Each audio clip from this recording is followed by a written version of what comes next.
Hi there guys and welcome to Dino's Vault once again. Today I'm reviewing the Sony Xperia M4 Aqua Dual, the dual SIM mid-range smartphone from Sony, and without wasting any further time, let's take a look at the build quality. It looks extremely well built, and it has to be because it comes across as a waterproof and dust-proof phone. The design looks nice and sturdy from any angle. Talking about the hardware layout, up front you have the front facing camera, the regular sensors and the earpiece. On the left side of the device you get a power on off button, volume rockers, dual nano SIM slots and a dedicated camera button to start up the camera app.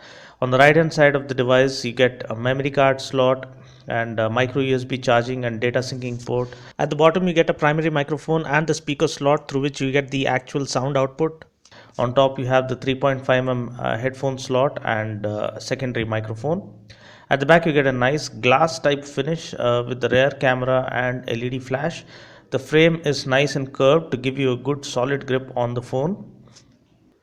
Another major thing that you need to know while buying or contemplating buying a waterproof or dustproof phone is that they are bound to heat up. I've been told by the Sony guys themselves, dealership guys, that all waterproof devices tend to heat up quickly. So don't tell me you haven't been warned later. So friend of mine already uses this very phone and it heats up pretty quickly, but you can set it aside and it'll cool down in a matter of a few minutes.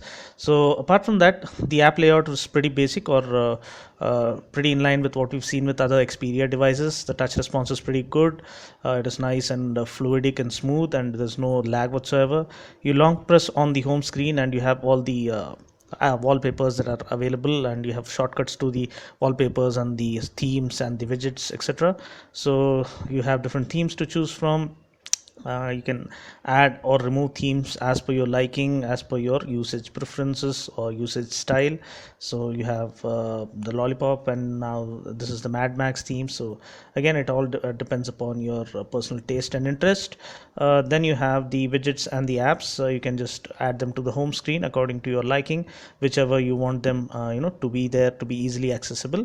Other than that, you can pull down the drop down pull down the notification panel, and there you have you don't get automatic brightness, you have to manually adjust it.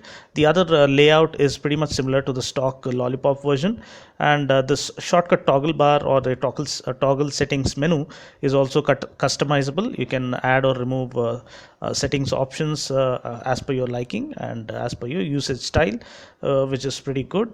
And there you go, you can just drag and drop them, or you can remove them from the menu as per your personal preference.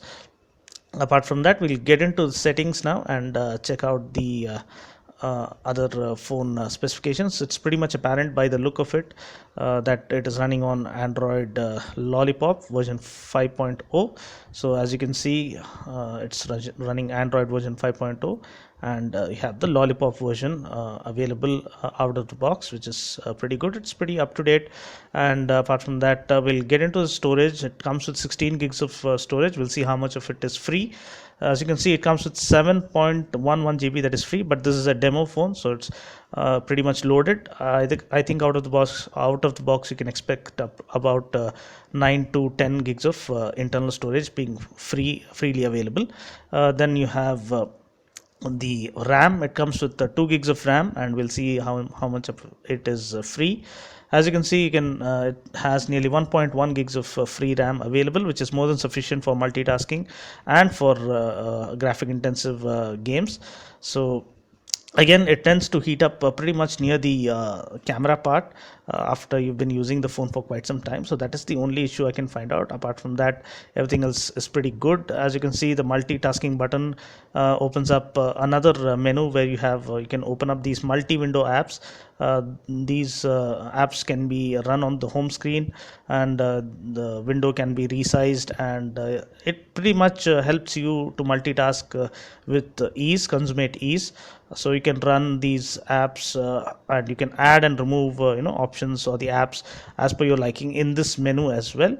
So that will come in handy while browsing through different windows. So as you can see, we have one app open, and you can operate the home screen simultaneously as well. Talking about the system specs, it comes equipped with the Qualcomm Snapdragon 615 octa-core processor, clocked at 1.5 gigahertz, and this processor itself has the reputation of heating up pretty quickly. So apart from that, everything else is pretty good. So this is end of part 1 of the review. In part 2 of the review, we'll be checking out the gaming performance, the camera performance, the browsing experience, OTG compatibility, etc. So that's pretty much it. I just hope you found this video useful. Stay tuned for more action right here at Dino's Vault, and check out my section wise playlist to find reviews on cars, bikes, scooters, mobile phones, tablets, helmets, etc. So thanks for watching. Take care and God bless.